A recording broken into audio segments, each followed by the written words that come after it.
Hello everybody and welcome to my PSpice tips channel in YouTube. Today I'm going to show how to define a voltage control current source. For that we are going to use from the analog library the component G. We can see that this current source is controlled by a voltage source.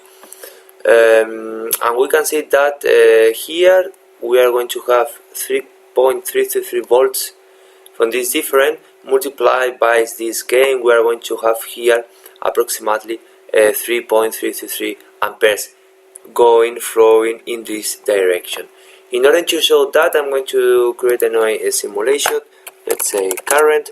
I'm going to define a bias point,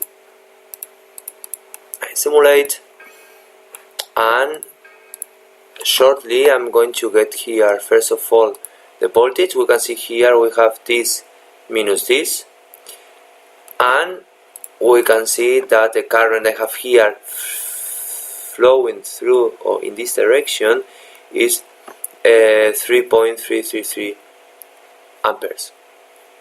I hope it helps you to use a voltage control current source, and we listen to each other in my next videos.